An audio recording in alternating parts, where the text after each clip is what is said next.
and I'm the project manager for the Pedestrian Master Plan. Just quick run through the agenda today. We'll do introductions for the whole group so we get to know each other a little bit.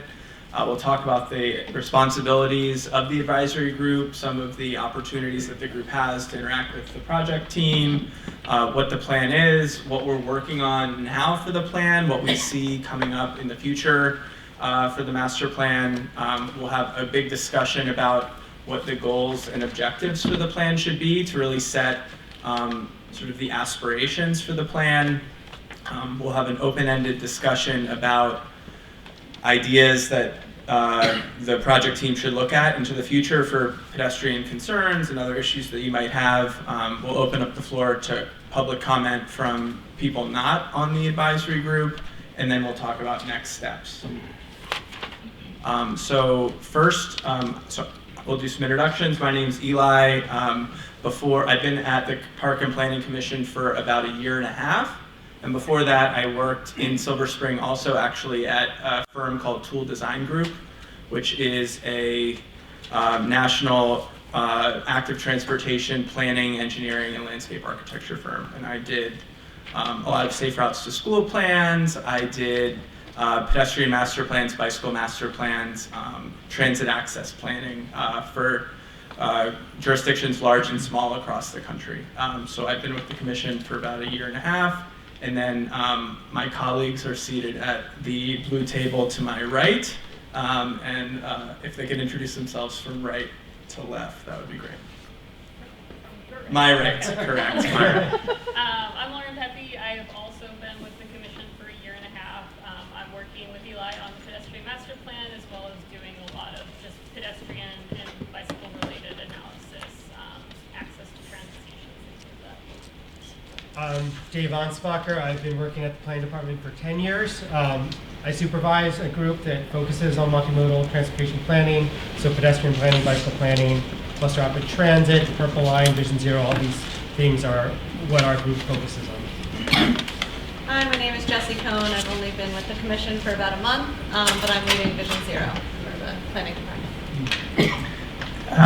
And then it would be really great if we could go around the room and have each advisory group member introduce themselves, share what they're most excited for the plan to accomplish, and for fun, your favorite place to walk or roll in Montgomery County. So, Put me on the spot. sorry, I am. Okay, my name is Charlene Lucas. I'm a resident and also affiliated with several organizations within Montgomery County, like the NAACP and the Lincoln Park Historical Foundation. Favorite places to walk? Yeah, where do you like to walk in Montgomery County? Well, maybe in my resident area. It's pretty quiet and laid back. It's one of the places where I like to walk. Or either I like to take my grandkids out to some of the parks and walk around there as well. Great. Am I next? Yes. Okay. I'm Debbie Brown.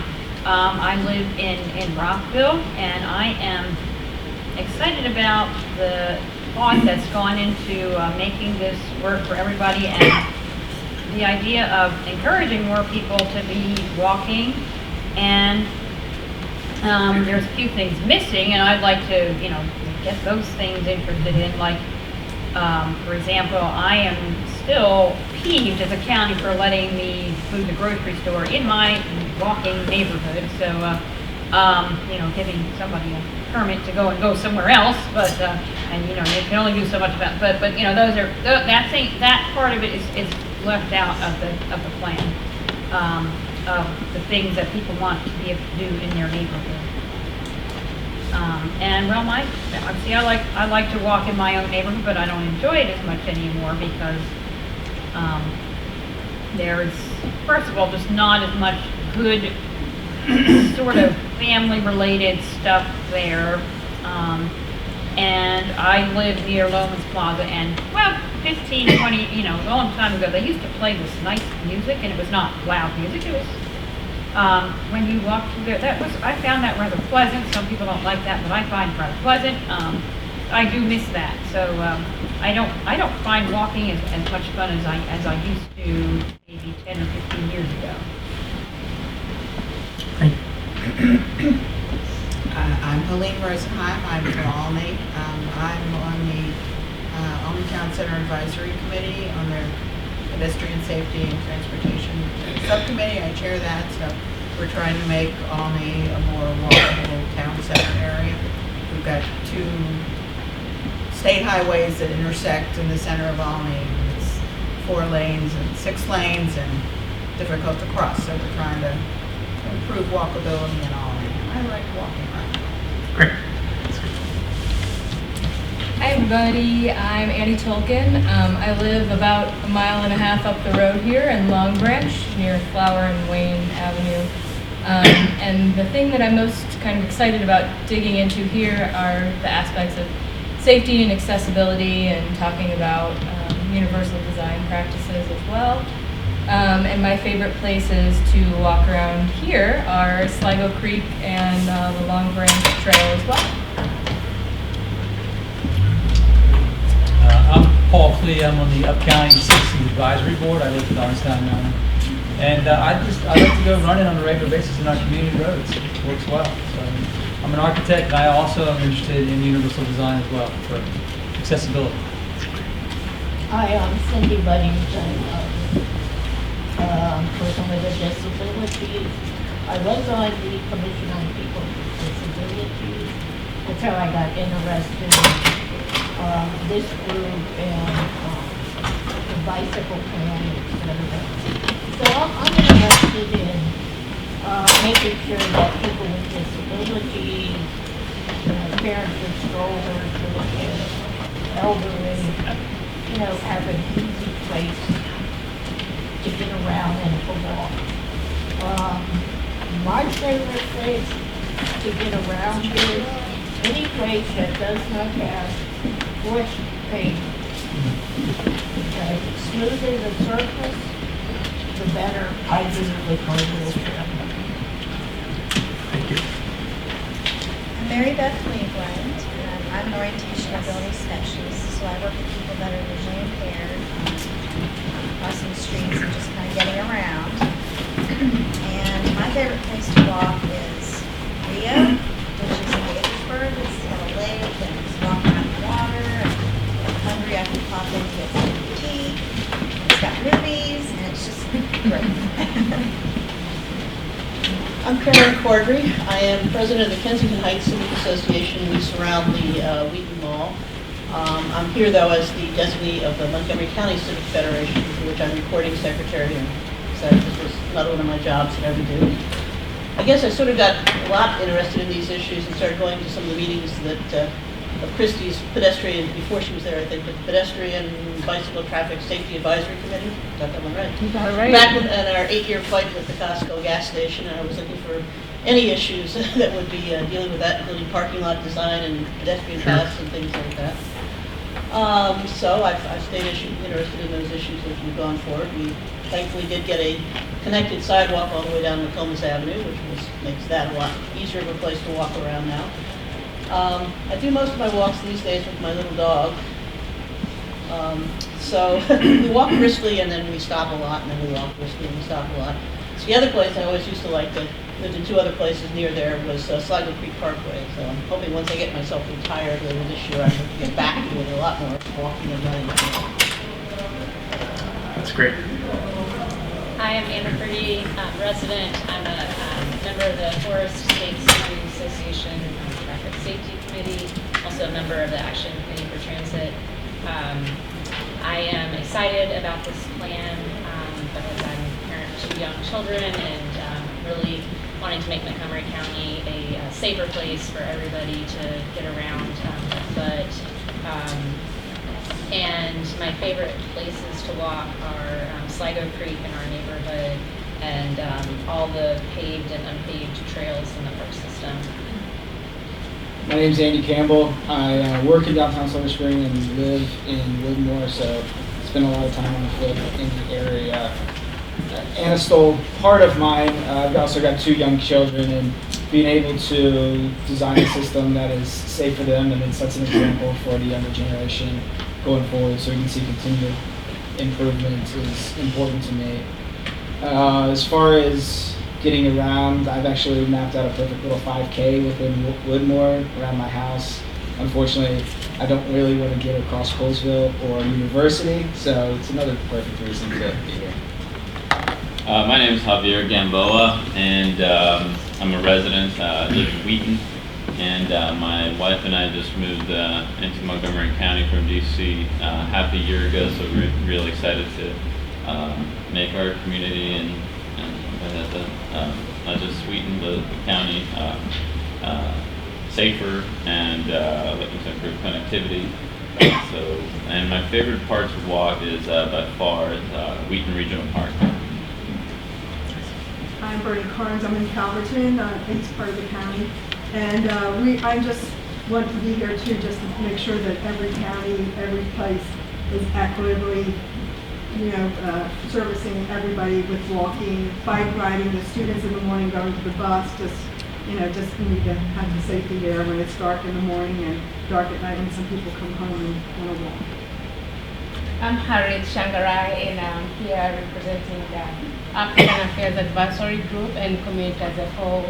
I'm also from the East County, and I'm very interested in pedestrian safety to learn more, because there are issues in our communities that we would like to also be able to address and be part of the conversation.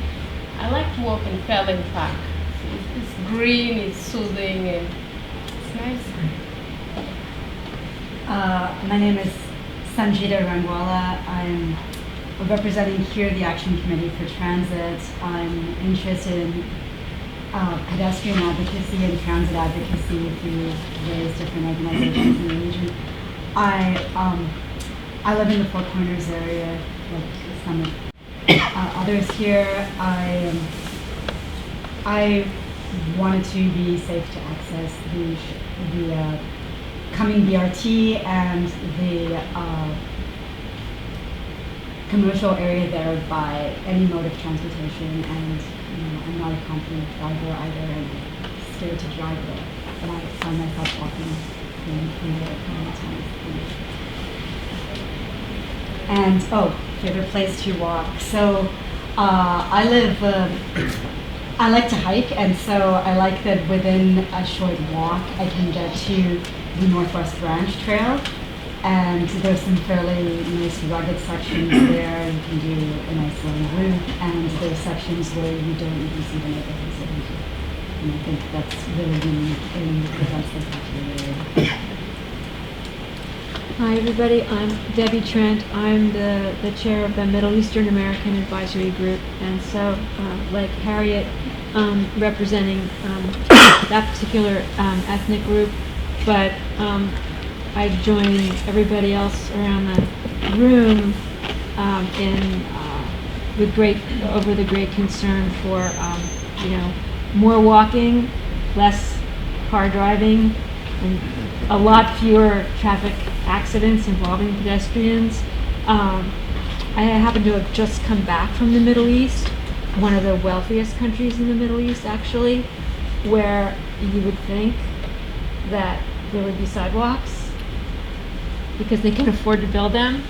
But I was so glad to get back home so that I could walk where I wanted to walk safely, and I love to do that from, I'm cheating here, but the national park, the CNO Canal, all the way up to the Northwest Branch and Olney and Brighton Dam, everywhere.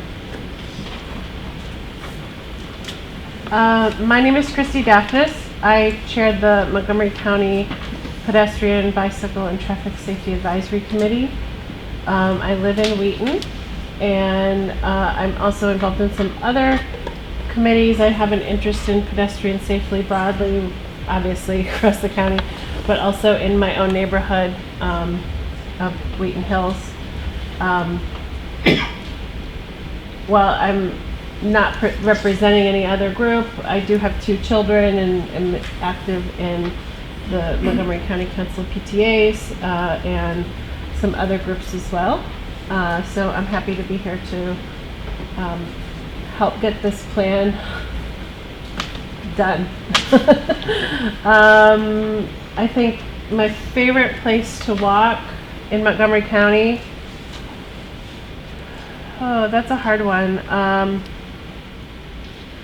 Probably around my neighborhood in Wheaton, even though it really stinks around, the infrastructure. I like that it's a very urban area and you can walk to a lot of small businesses, good restaurants and international markets and things like that, so I enjoy that. And we have some great park facilities, Wheaton Claridge Park, Wheaton Regional Park, and some others, so that's all. Hi, good evening everyone. I'm Chris Brew. I live in downtown Bethesda. I also work there and I recreate there. So for 2 years I've been a full-time pedestrian, which has given me a whole new look at the world. In 2 years I've had several near misses in crosswalks, and I think crosswalks is one of the reasons, crosswalk safety is one of the big reasons I'm interested in being part of this group, because I think we have a lot of work to do. Favorite place to walk, I think I'd say the Crescent Trail. I'm Michael Gelman. I sit on the Mid-County Citizens Advisory Board. We have had a strong interest in pedestrian safety over the past couple of years around all the accidents that have been happening around Georgia. Georgia is sort of the spine of the Mid-County region. We start around the Beltway and go all the way up to the county line. So we have the urban areas of Wheaton that we've talked about. We have we have the more suburban areas and some really rural areas.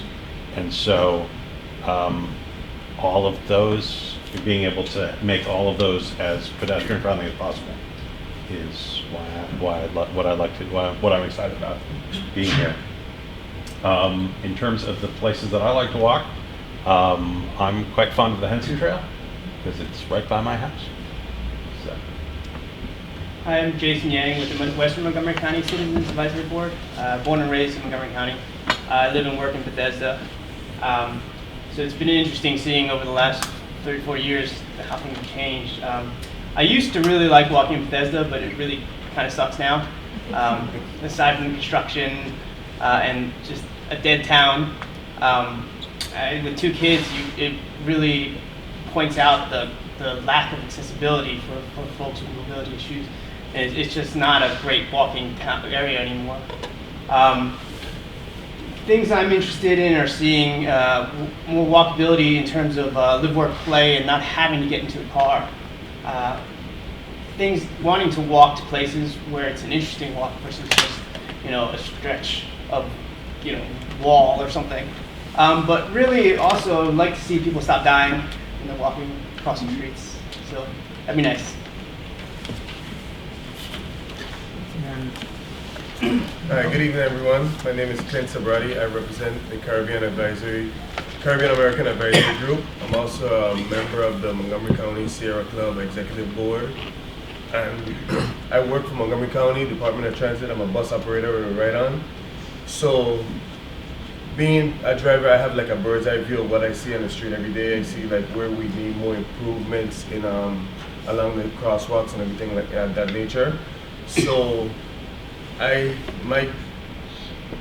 say, to me, I like to see the county become more transit and pedestrian safety friendly. That would, because, being a bus driver, I see a lot of stuff every day, all day. And you'd be surprised at the stuff that's where we lack, where we don't have this sufficient lighting and sun crosswalks and safety stuff that makes things better. So I'm here to try to just give like a first-hand view of what I see every day being on the road on my account. Great. There's a lot of different perspectives, a lot of really sort of shared interests here.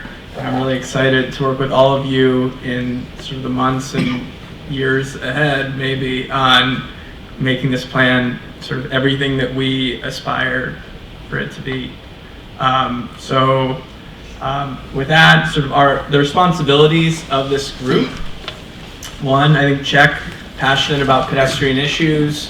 All of you in different ways have expressed your passion for these issues, excited about making the county a better place.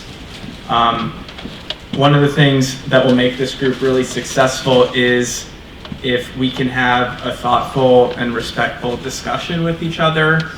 It's okay for us to disagree. It's okay for us to have different opinions, but we need to be respectful of each other and the process that we're working through.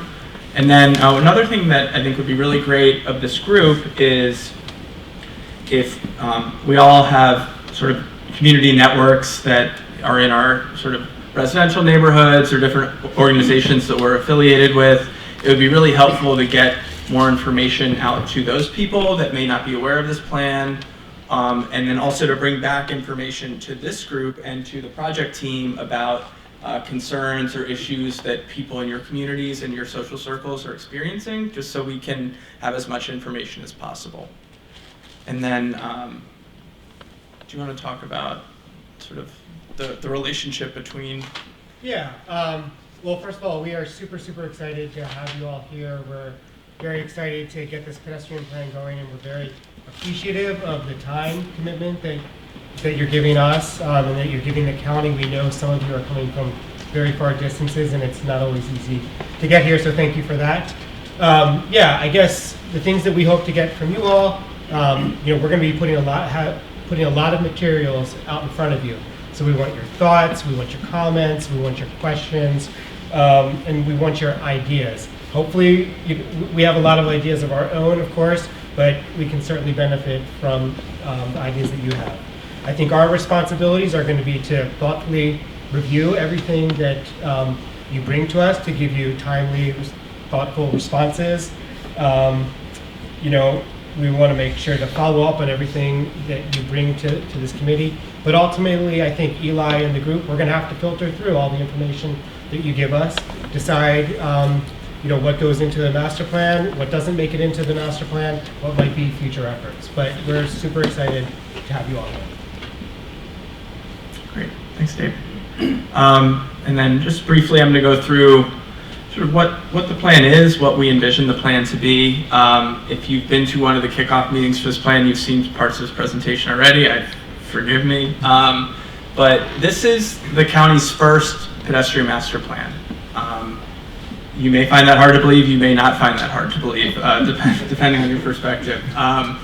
The goal of this plan, sort of the overarching vision, is to make it more comfortable, make it safer, make it more convenient, and make it more accessible for people to walk and roll around this county. So people of all ages and abilities in all parts of the county. We really think that a big part of this plan is going to be making the county accessible for people who may have mobility challenges, may have visual disabilities, other things like that. So when we talk about, when we talk about being a pedestrian or walking, we mean that to be inclusive of people that may be using a wheelchair or other mobility devices, things like that. So I like to think about this plan and like to think about what we can hope to aspire to for Montgomery County is, there's a quote from Anne Hidalgo, who's the mayor of Paris right now, where she says she wants Paris to be a place where parents can feel free for their kids to walk without having to hold their hands. And we're not there in Montgomery County, but that's something that I'd like us to get to be at.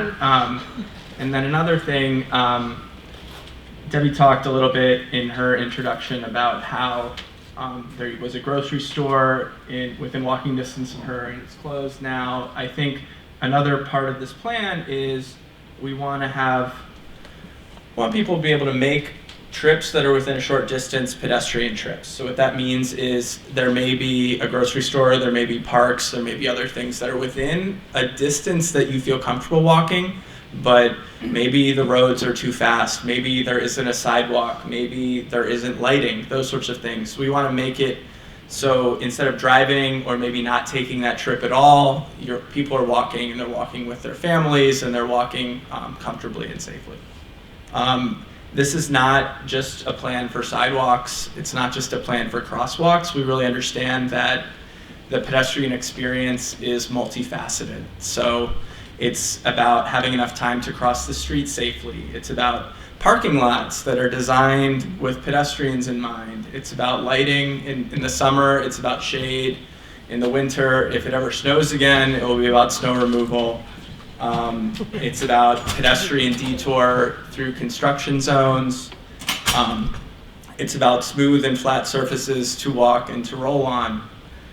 This plan is an opportunity for us to look at all of those things and more, to take the serious and necessary steps we need to take to improve pedestrian safety, to improve comfort, and to improve access all across Montgomery County. So that's sort of our charge here.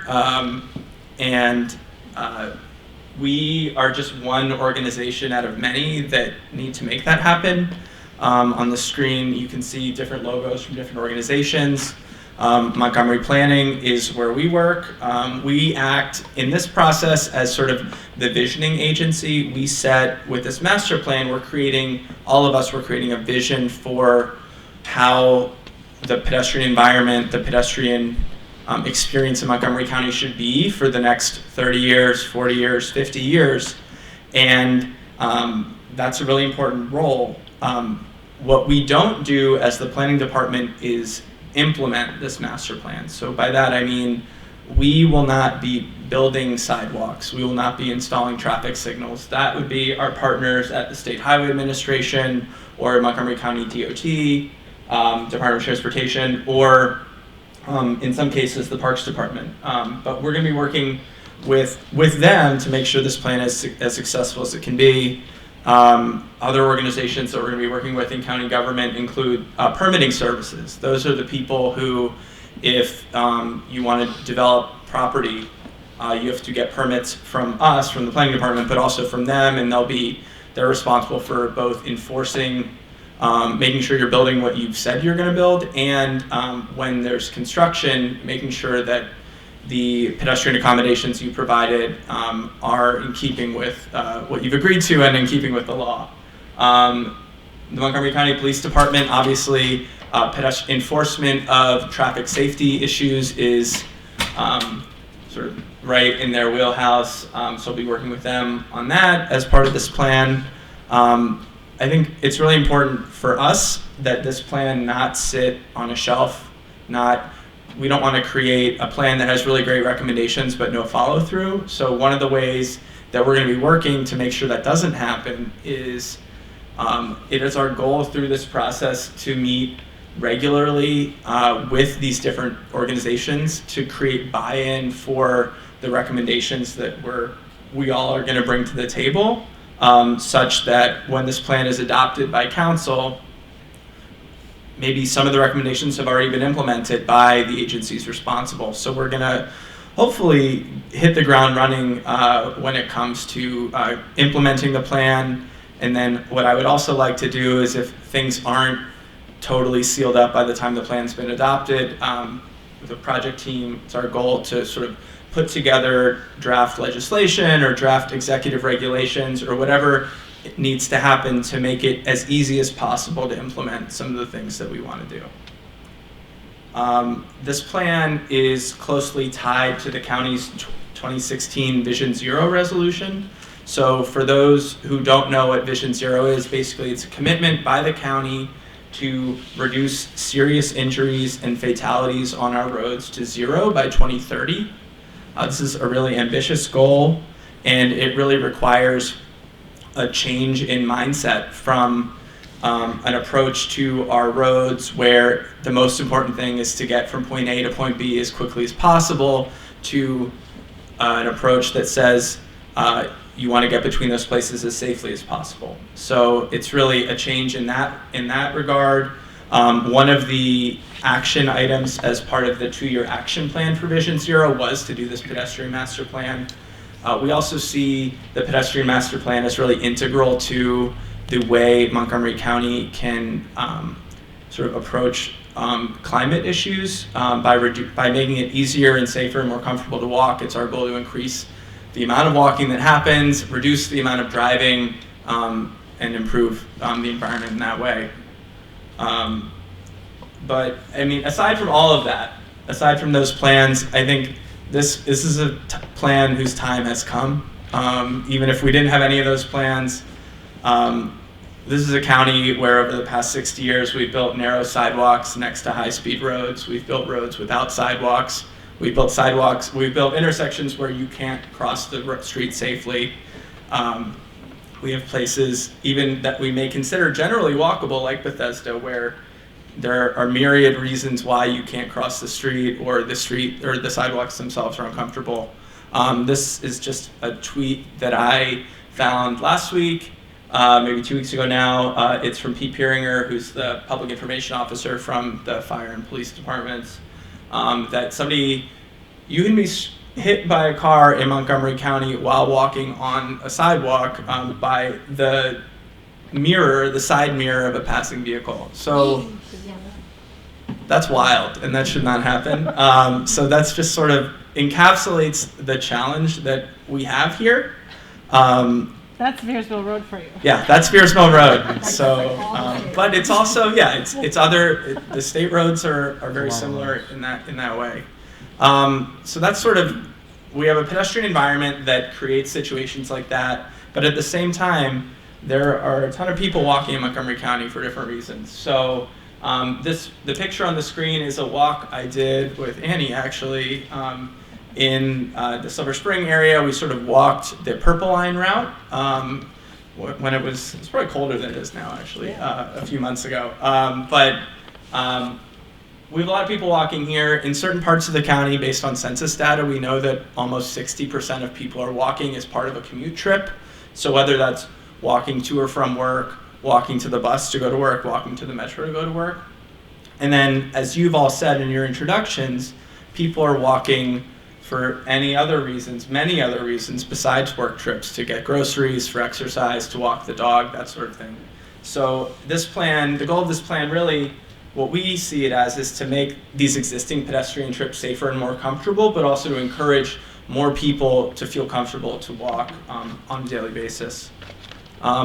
Things that we're doing now and things that we have been doing, you were all emailed the best practices report from that we had Tool Design do to sort of look at what are the ways that this plan could be as successful as possible, what are some of the strategies, what are some of the outreach approaches, what are some of the, just like the way the physical document is laid out. So we commissioned that actually before the plan was officially kicked off. So we did that sort of over the spring and summer of 2019.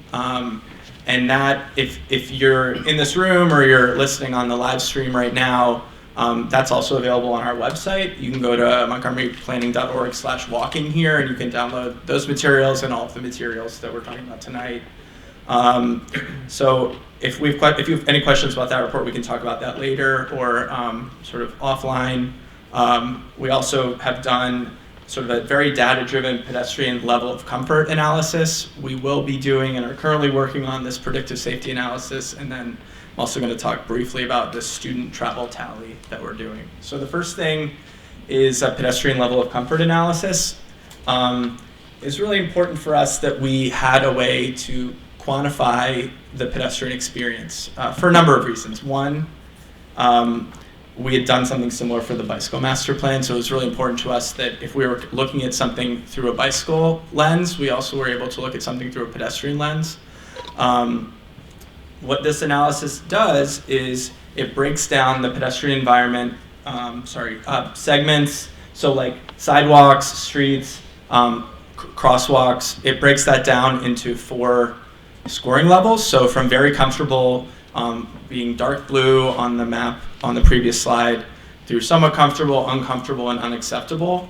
And it does that by looking at these different variables that we're collecting. So we're looking at how wide these pathways are, how separated they are from traffic, how many lanes at an intersection you have to cross, how fast the traffic speed is, what types of crosswalk markings there are. So is it just 2 parallel lines? Do you have a thicker continental crosswalk? Or maybe it's completely unmarked. And then if it's a wide street, is there a median island? Is there a place for you to rest while you're crossing the street? So on the screen, Generally, if a characteristic was narrower, so if a sidewalk was narrower or a buffer from traffic was narrower or traffic speed was faster or there were more lanes to cross, that would be worse than wider sidewalks, fewer lanes to cross, slower speeds, that sort of thing. So going back to the map, you can see that if you go to mcatlas.org, there's this interactive map. Eventually, our goal is to have the whole county coded out with this analysis. And right now, if you go to that website, you can see the progress that we've made. And we're really excited about this approach because it allows us to do some pretty cool analysis. This is a map of existing access to parks in the Forest Glen, Montgomery Hills sector plan area. And on the map, sort of Georgia Avenue is the central spine, and then the Beltway at 495 intersects across the middle, and you the areas in this dark blue color are the areas that, using that, just the comfortable walking network that we've identified, these are the areas that have access to parks. So the areas sort of along Georgia and Grace Church Road and Highland Drive in the dark gray are areas that you can probably get to a park technically, but it's not along a comfortable route. Maybe the sidewalk's too narrow, maybe there is no sidewalk and this traffic is too quick. But what we were able to do is we were able to quantify the number of people within that area that didn't have comfortable park access, and then we were able, on this next map, to draw some of these dark blue lines to estimate if we made certain improvements, how many of those people would gain access, comfortable access to parks. So you can see the areas in light blue, which are mostly along Georgia Avenue, the Americana Finmark property, the sort of big property north of the Beltway, gets comfortable park access through this scenario. And what this enabled us to do is really make the case for pedestrian infrastructure improvements, to make the case for adding a new safe crossing of Georgia Avenue, to make the case for specific sidewalks, because you can, when we're thinking about a cost-benefit analysis for different projects with DOT, when it comes to the capital improvement program, you can say, if you build this sidewalk, 400 people can now safely and comfortably access this park, that sort of thing. We've also, it's not really just parks. We've done similar analysis recently to Purple Line stations, so looking at Littonsville and Manchester Place and Silver Spring, Bethesda and Chevy Chase Lake and all of these stations where people are going to, for this line to be successful, people are going to have to walk to these stations, and the contractor is building a certain amount of pedestrian infrastructure, but there are going to be gaps and there are going to be places where people aren't going to feel comfortable. So what we were able to do is look at where those weak points are using this analysis and actually make additional recommendations to improve sidewalks, improve crossings beyond what the Purple Line partners are actually building. And we presented that analysis as part of the Planning Board's Capital Improvement Program review.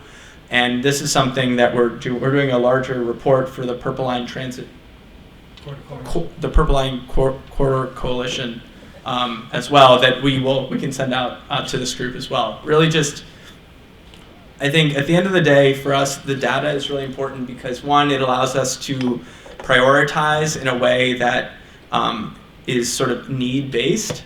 And then it also allows us to make the case maybe more articulately and strongly for why these things are important, beyond just, it would be nice to have a sidewalk on my street, to be able to quantify the actual benefits of that in terms of transit ridership or park access or access to grocery stores or other things like that, we think is really helpful. So that's just sort of one part of what we are working on. We continue to add to this map on a daily basis. It's a labor of love, and it's a lot of labor. And a lot of love. And a lot of love too. So the next big thing that we're doing that we're also really excited about is called a predictive safety analysis. This is really a key part of a real approach to Vision Zero. Vision Zero is really, the goal of Vision Zero is to be proactive to safety issues rather than reactive. So instead of fixing an intersection or a street after there's been a serious injury, it's to say, this location is more likely to have a serious injury, so let's fix it before that happens. So this analysis uses locations of existing crashes and sort of the contextual data about our streets, so like how many lanes there are, what the surrounding land uses are, what types of intersections and signals there are, to create sort of a correlation and a relationship between those conditions and street safety. So what this allows us to do is identify those dangerous locations before crashes occur, and then rather than being reactive to individual locations, we can fix 10 locations at once with similar treatments that will eliminate crashes from happening. So the goal is to be really proactive, and Jesse is actually sort of leading that analysis. It's a huge effort from like a data cleaning and analysis perspective to a sort of statistical analysis perspective, and we're really excited about it. The county council is really excited about it, and the planning board is really excited about it. Another thing that we're doing that actually has never been done for all of Montgomery County before is trying to get a sense of how many students are walking to or from school, and which schools they're walking to and from. This is really important to us because we think it's good that students are walking to school. We want more students to walk to school. We want students to be able to walk to school safely. And one of the ways that we can do that is to provide MCPS and provide our project team with sort of the baseline data and understanding of which school, for each school, how many students are walking, how many students are getting dropped off at school, how many students are taking the bus, that sort of thing. So what we've done is we've worked with MCPS to essentially put a survey on, like an anonymous survey on computers, and when students log in, they're prompted to take this survey about their personal transportation habits. And to date, we've received about 74,000 responses. Is it at every level? Like and it's to the students themselves? Yeah, so the initial idea, this student travel tally idea is, we didn't invent it. It sort of comes from the National Center for Safe Routes to School. And the way it gets done in a lot of other communities is you'll have a homeroom teacher, or just any one teacher will just ask students to raise their hands. How did you get to school today? Did you walk? Show of hands. Did you bike? Show of hands, that sort of thing. MCPS had, I think, a really cool idea to sort of take advantage of the fact that students are using their computers on a daily basis to just prompt students individually for this information. So we've gotten back a pretty awesome number of responses. It seems really great. We're still this popped up on my 5th grader's Chromebook. Right. Okay. Yes, it did, and they answered it. Okay. Hopefully. So that's we're still sort of waiting on additional data from some schools. Like there were some schools had 95% participation. Some schools had 0% participation. Like for instance, Montgomery Blair had somehow no one has responded, which seems unlikely that all the students chose not to respond. So we're still looking at some of that. Our goal for this really is to understand where, for instance, maybe there's a school that there are a lot of students walking to school. The survey says there are a lot of students walking to school, but if we go back and we look at the level of comfort analysis for that school area, it's actually really uncomfortable to walk. So we have a lot of students walking, but in really uncomfortable conditions. So to us, that would say we should prioritize improving the pedestrian environment in that community. But on the other side, there are going to be places in the data where no one's walking to school, but it's actually the conditions are really great. And what that suggests to us is maybe there needs to be some sort of programming at the school to encourage people to walk, maybe some like parental chaperones through the PTA or something to encourage walking in that way, because the environment is already there, the infrastructure is already there. It's just creating sort of the trust, the social trust in to allow students to take advantage of that. And then one of the other goals is to really help MCPS advocate for making improvements sort of off campus, to understand the relationship between students walking and students getting bused. Maybe there are some investments that MCPS could make off campus to improve pedestrian connections that would reduce the need for bus trips, because we've improved safety, so we've reduced the need for buses. So working with MCPS to talk about that. I was just wondering if you could share the questions that you put out there. Yeah, definitely. We can send out the survey to this group.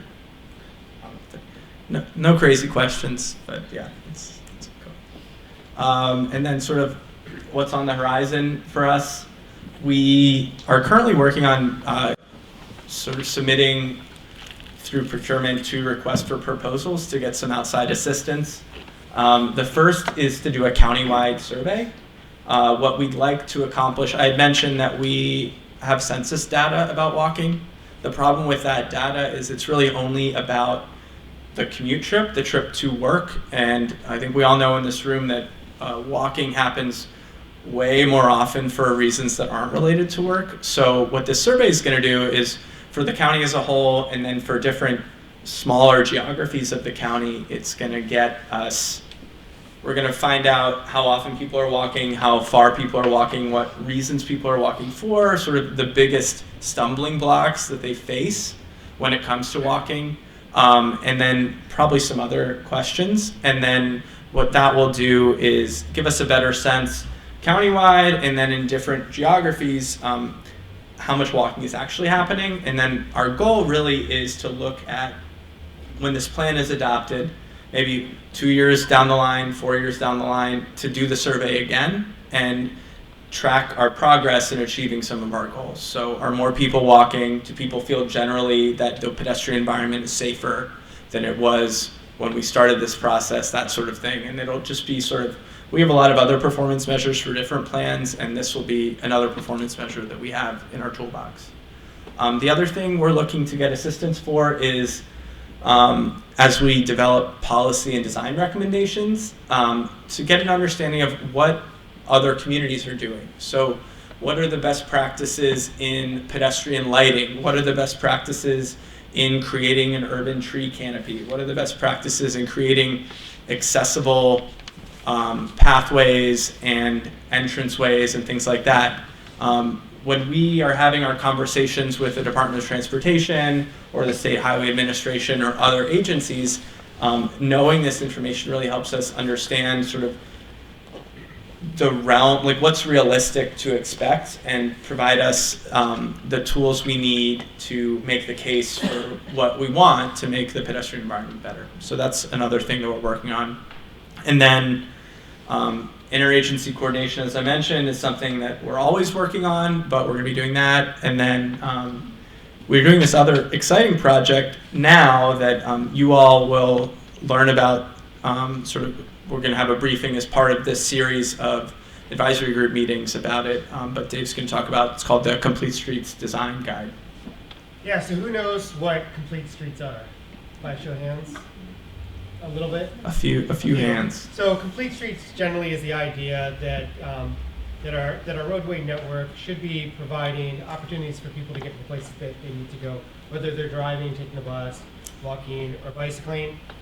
So this is a project that's being jointly managed, co-led by the Planning Department and by the Montgomery County Department of Transportation, and we're putting together a whole set of guidance on how to make our streets more complete. And so what will happen is each street will have a roadway classification that will speak to how people use the road and sort of the land use context, whether it's a downtown area, whether it's more like a town center like Olney, whether it's a rural area, suburban area, transit corridor, an industrial area. And it'll have different guidance on what the components of the roadway network should look and feel like. So, for example, it might speak to how wide lanes should be, or what should be the speed that we're targeting for different roads, how wide should the sidewalks be, how frequently should we have safe crossings, and these types of things. So I think we're planning to bring this to you in a couple of months. In addition, there's going to be some public engagement around this effort in the coming months as well, outside this community. I have a quick question about that. You all finished the bike master plan a while back, a couple years ago. You're doing this pedestrian master plan. There's the complete streets design guidelines. How will all that sort of come together? I know that in the bike master plan, you have tier 1, tier 2, and tier 3 projects. This presumably will have the same thing, but I would imagine that on some of these streets, like you might not have room to do both of those things, and like how will those things be kind of prioritized and combined into something that also fits in complete streets? Yeah, no, it's a great question. So the Complete Streets Guide is sort of it's kind of revolutionary for Montgomery County. It's kind of revolutionary for suburban jurisdictions, and it's going to have a lot of next steps. So one of those next steps is going to need to be revisions to our transportation master plan and a plan that tries to bring all these recommendations together for the first time. We do have a bike plan. We'll have a pedestrian plan. We have a highway plan and a transit plan, but they're all separate. So we'll have an effort that brings them all together. It's kind of like an overlay? An overarching plan. Okay. Thanks. And I think one really cool thing about the Complete Streets Design Guide is that it will eventually create standards for different types of roads in such a way that it's kind of more of a policy document than a master plan itself. Sure. So I think the question about how to integrate... Kind of like how the state highway has their context-driven... Like, is And it even similar to much that more sort of thing? detailed. It's much more detailed than that. So for example, just as an example, in a downtown boulevard such as Georgia Avenue, lane width should be 10 to 11 feet wide. Speeds should be no greater than 25 miles per hour. There should be a certain type of bikeway that goes with okay. that. Sidewalk should be a minimum, I can't remember exactly what it is, but at least 8 feet, probably wider, 12 feet. with a wide buffer from traffic. I mean, it's Okay. aspirational, so when we approve this guidance, it's not gonna make any changes. It just sets in place the guidance for when we rebuild roads, when we construct new roads. When there's a private development project or when there's a master plan, that sort of thing. And it would take some of the same types of concepts like when you did the Beersville master plan and thinking about, okay, this is the type of road it is and this is what we should be Exactly. I think for our purposes, some of the really cool things that it's going to do is it's going to insist on certain standard widths for sidewalks and things that are probably much wider than in a lot of places than what exists today. And then one of the big things that I'm excited about is it's going to have standards for how often there need to be safe crossing locations along roads like Georgia Avenue or Beers Mill or things like that, to really make the case that no, it's not acceptable for you to have to walk a quarter mile out of your way to cross at a crosswalk. We can have more frequent crossings than that. So it's sort of a really good example actually of like the interagency coordination that we have with the Department of Transportation and others on when it comes to our streets, and it's sort of going to continue as part of this project. I don't want to get you too off your presentation here, but so you use Georgia Avenue as an example. That's a state highway, and they have their own context-driven plan. So how does that interplay the complete streets plan for the county with state highway? That's also an excellent question. So it will become the rules that have to be followed for every county road. For a state highway, it is the policy that Montgomery County DOT and Planning Department staff and Department of Permitting Services need to push the State Highway Administration into achieving. Their context-driven guide is actually very similar in the terminology that it's using. It's not 100% equal, but it is very similar. So it's going to be how we articulate what we want to go into that guide as it's fleshed out over the coming years. And that's something, that guide, the state highway guide that has been alluded to, is something that we could also send out to this group. And then, so me talking at you is done. I think what would be wonderful to take away from this meeting, this first meeting, is just feedback from you all on the goals and objectives that were sent out, that were shared. Just so we're all using the same language. A goal for us is a broad aspirational statement about impact over the long term. And then objectives are more specific, measurable statements that identify how a goal can be achieved. So on the next few slides, the header is going to be the goal that's in your packets, and then the individual bullets will be the objectives. I guess before we get into that, do you have any questions about what I've presented so far, about what the plan is, why the plan is, how the plan is, I guess? No? All right. Great. Yeah, can I ask a question Sure. about this next segment of the meeting? Yes. You're looking for feedback on these goals and objectives? No, so the idea, we're looking for, if you have questions or comments about these, if you have additional goals or objectives that you think should be included, I think we're definitely open to that. We're taking notes on all of this, and I think it's our goal after this meeting to sort of synthesize what we've all talked about here in terms of the goals and objectives, and then to make changes to what we've developed and send it back out to the group to take a look at. So I think the idea is to introduce it tonight.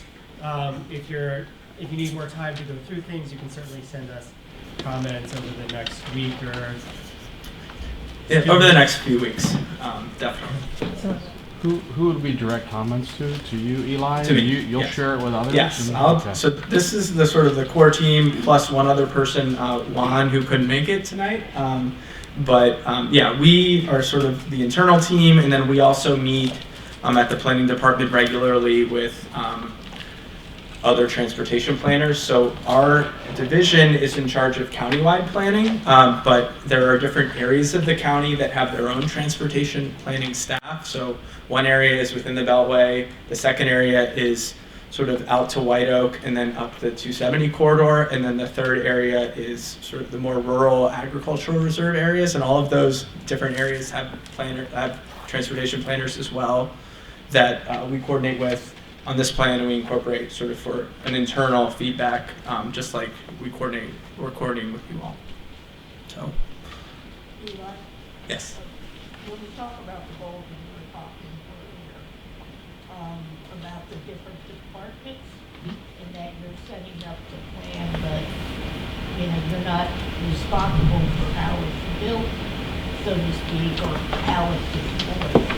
But I think that should be one of our master plan goals, or is that we shouldn't build something. And I'll throw this as an example. The book paper. The idea is that each community or the county, whoever, they're responsible for repairing them, fixing them, making sure, all that. But yet, when things happen, then nobody, where do you go? Because everybody's sort of passing the buck. Right. That's up to the owner, that's up to this person, that's up to that county, no, that's up to this. So I think one of our master plan goals should incorporate that if we're gonna do this, that we wanna make sure that, MDOT, SHA, and all those other people, are on board with it, or at least saying, well, that's something that we couldn't do. I think that makes sense. But, you know what I'm saying? I do know what you're saying. Yeah, I think we all want this to be implemented, and then we want it to be maintained, right? So We want to make sure that the people that are going to maintain it feel that they can maintain it, and that they feel that it is their responsibility. Yeah, I think we agree with that definitely. I think part of sort of the conversation about sort of the interagency coordination is about building a sense of ownership within those agencies for this plan. So I think we're hoping that one of the outcomes of that is sort of that they're willing to maintain sort of a higher standard or a certain type of facility that is in line with what the plan wants to do. Karen. Yeah, I think one thing in this discussion, looking back at these again, I realize now what was occurring to me is your objective. I think the first set of these ones in here, the ones about creating a comfortable network. Yes. Go back to your slide before that. I think though these objectives here, I think, do meet the question, how do you get to that goal? But I think some of your other ones, like for instance, increasing walking states, they're not identifying how you meet it. They're just a more detailed set of saying, have we met it? Whether we've met it. Because it's something that says, you know, my objective is determine the amount of trips will be accomplished by walking, or even just to say increase. I mean, these are all ways to say, have we gotten to the point of getting people to the gym who are walking? But none of these identify why people aren't walking. I mean, I live 5 minutes, not 5 minutes, but a block and a half from the mall to my house, to the stairways up into there. I walk to the metro station, that's no problem. But I don't walk to the grocery store. Why? Because when I come home from the grocery store, I'm toting a bunch of groceries. I've suggested to the mall many times that maybe they might want to like work on a program of having like little wheeled carts like people have in New York and really urban areas, so that when I have my groceries, I can get them home.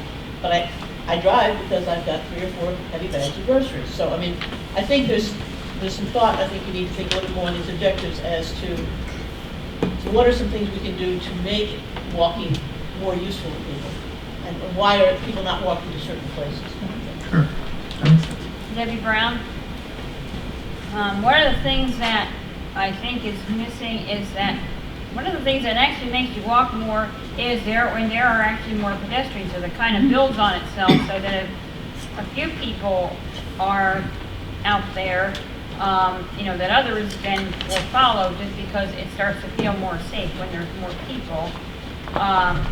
And then another thing that is negative is perceived that you're a place where muggings will happen or whatever, that is perceived to be unsafe. And I don't know how you get past when everybody starts worrying about, I don't go out because of crime, and well, has there been a crime in this area? Well, I don't know, but there's been a crime somewhere, and I just heard about it on the news that you don't ever get past when does the perceived crime rate get low enough that people will start walking around, and especially certain kinds of people, women, and especially minority women, that they worry about things more than I do. I'll go all kinds of places, and some people whose background is a little bit different, they're just, everybody has scared them about everything. And so that's another factor. I don't know how you kind of quantify that. Yeah, no, that makes sense. I think that, the two things you hit on, sort of the virtuous cycle of walking begets walking, and then public safety, I think, is definitely something that, not just, I've talked a lot about traffic safety, but sort of personal safety is something that we should also look at. One thing that I would like to see a little bit better integrated into some of the goals and objectives is a prioritization of some of the absolutely necessary walking routes that people need to go to school, to go to work, and to get to transit. I think that building that in and prioritizing it will also help with some of the equity issues. If someone doesn't have a car because they can't afford a car, they need to be able to walk safely, and they need to be able to get to the metro safely, and these sorts of things. So I would just like to see a little bit of prioritization on that versus, completing a route that's solely for recreation, even though that's still important. Sure. Following up a little bit on what Karen was saying, so what you guys have here identifies a lot of objectives and metrics, but is this master plan supposed to also identify the methods? Yeah, so that's a good point, actually, that probably should have been in here a little bit more. This plan, when it's complete, will do a few things. One, it'll prioritize infrastructure. So it'll make recommendations where new or improved sidewalks and crossings should go.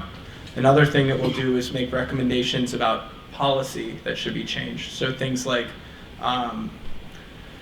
for instance, what's in the news now, like construction detour, pedestrian access, that sort of thing. Another thing this plan will do is make design recommendations. So that's not just the design of sidewalks, so like what materials should sidewalks be, but it's where should lighting for crosswalks be, how sort of how intense should that light be, the standards that sort of underlie our pedestrian experience. So, and then the last part is it's going to make programming recommendations. So are there programs that the county should have to encourage more walking that it doesn't have? So that's sort of, at the end of the day, those are the things that we want to use to accomplish these things. Those things and more sort of So through this who process. provides the subject matter expertise to make these recommendations? So we have a certain amount of expertise. We also, we're in the process of procuring outside consulting support to identify some of these best practices in the different areas we're interested in. So we already have a pretty big list of topic areas that we think if we could improve them, we would have a much improved pedestrian environment.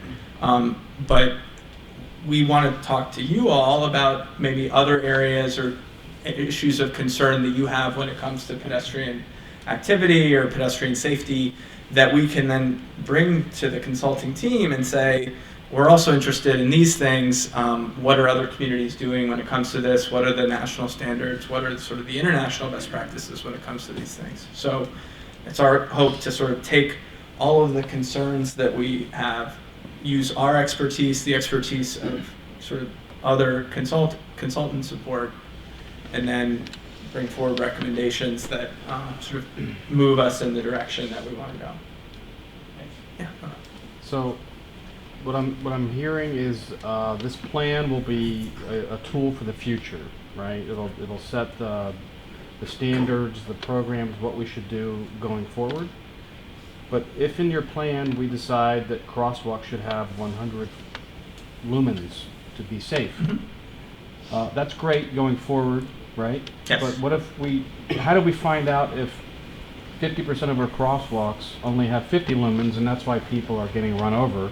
Is there a part of this that implements sort of a look back and does an inventory of our existing sidewalks with a measuring device, and we determine, oh yeah, we've got 50% of our sidewalks that are underlit, and let's do something about it? Or is that not part of this journey? Lighting's actually a really interesting example because it's very difficult to measure. One thing that I didn't mention when I talked about the level of comfort analysis is that at the same time that we've been doing that, the Department of Transportation hired a consulting firm to look at all of the sidewalks in Montgomery County in terms of sort of how many like tree roots have destroyed the sidewalk and the quality of the sidewalk and the presence of those bumpy domes at the street intersections and pedestrian signals and things like that. So they've done sort of an accessibility scan that we're hoping to incorporate into our analysis as well. The lighting thing is interesting, just sort of frankly.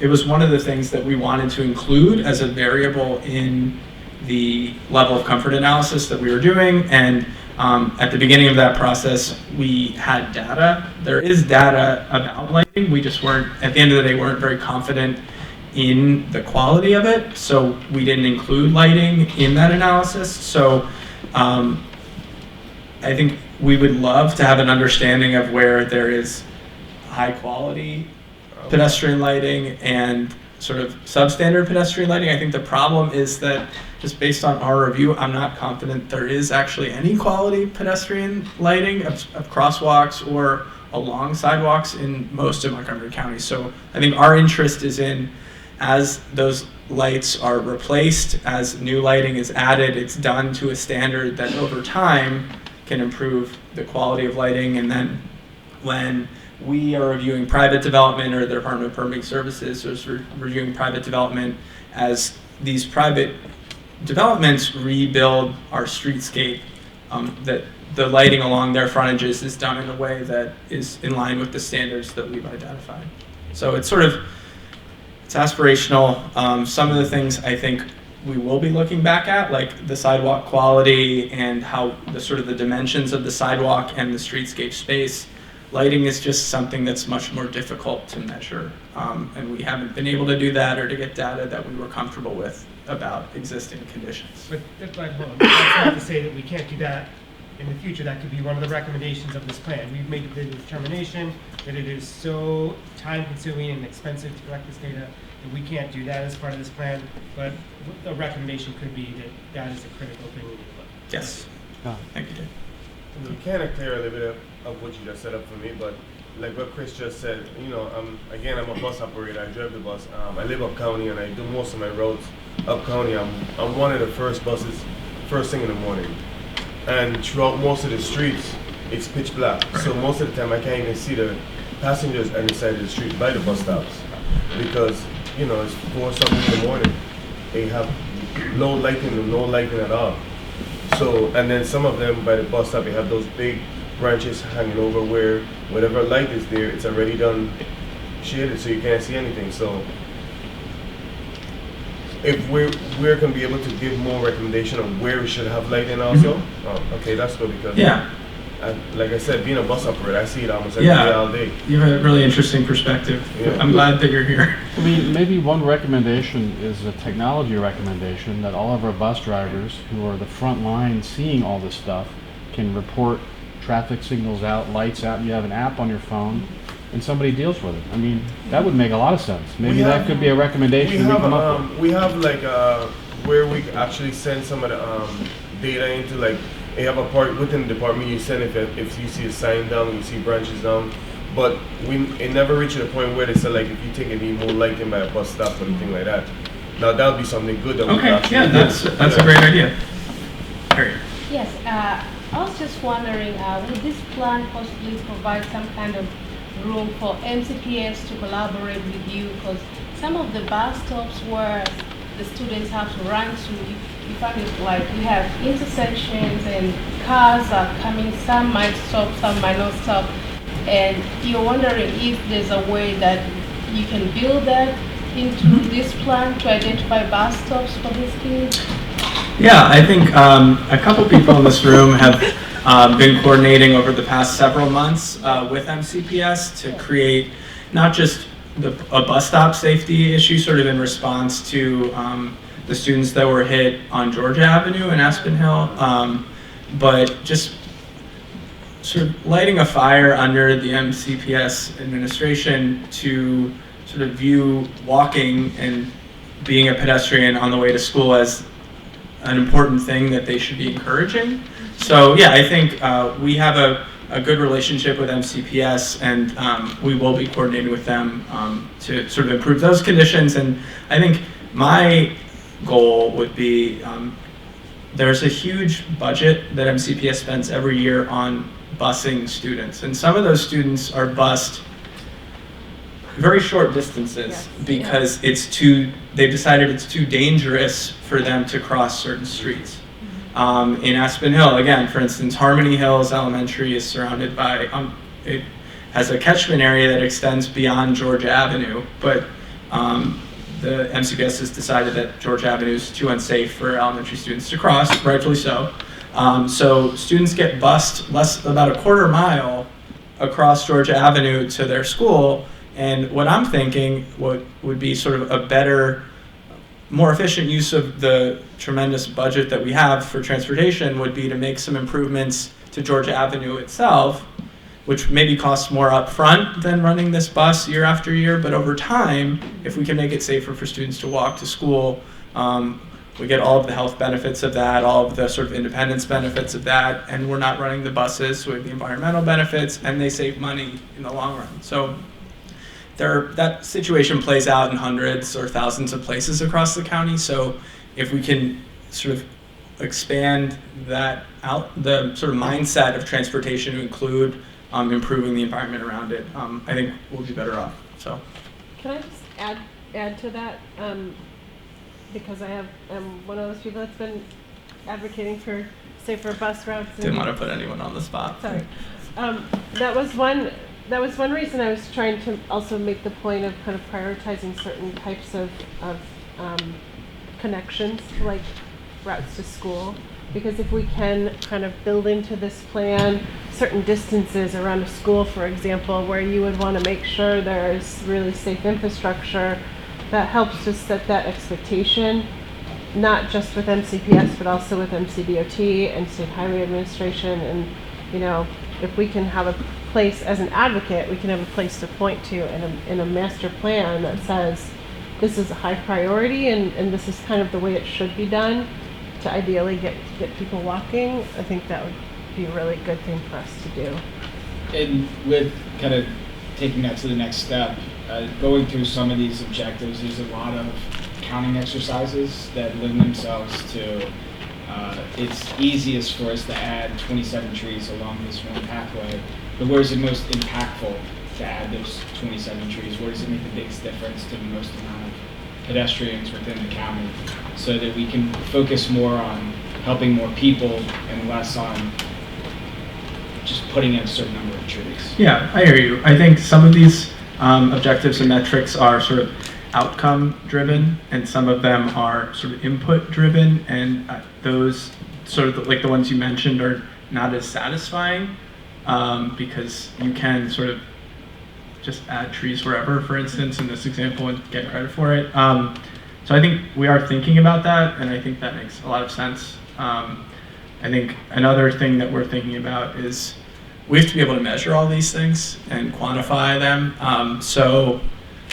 I guess when either in this forum today or in the future, if you're emailing me tomorrow or next week about different goals or objectives you may have, think about how you would measure that, because we're gonna have to do that. I guess my only other thought was sort of, a lot of this is very big and infrastructure say, and sometimes these things, and it goes back to my how do you get there as opposed to how do you measure it, is like, if the problem is you can't see people, one way of doing it is put a whole lot more lighting in. The other is to have everybody have reflective jackets. Which is a lot cheaper and simpler, and something could be done like right away. I don't know if you can pass a law requiring everybody buy one, but could there be programs where you hand out lots and lots of reflective armbands and an education campaign saying, wear this armband in the wintertime so you don't get run down? So how would you enforce that? I've been carrying an armband in my bag for 5 years and I've never once worn it. Well, I can't say everybody would, but I'm just saying it's sort of one of those things that it doesn't hurt to do those kind of things, and that has an effect too. Sure. I think there's no one answer. I think right. that. I'm just saying, I think, and I would say that our DOT colleagues are doing those programs today. Christy has one. We were at an event on Monday where a DOT colleague brought some of those. So I think, there's not one answer, but if I'm being honest, some of the education or reflective pedestrian ideas, I think we've seen the efficacy of them, and it's in isolation, it's not enough. I think it's important, but it's not enough. Can I just add one point to that? In that, part of the reason I think people are advocating for more infrastructure is because it creates a scenario where people are less able to make mistakes and stuff. And so, I think saying, "Oh, everyone should wear an armband," is another point of human failure. Right, which is against sort of the spirit of Vision Zero, which is that. So, it can help, and it's great to be able to be seen, and there are ways that people can be seen through lighting or through a reflector or through whatever. Mm-hmm. But it's if we can kind of just change the whole system into a different direction, this can just be this little flasher can be an extra thing. Supplemental. Yeah, that's the word I'm looking for. Debbie. So, although I view the whole pedestrian master plan as one kind of equity,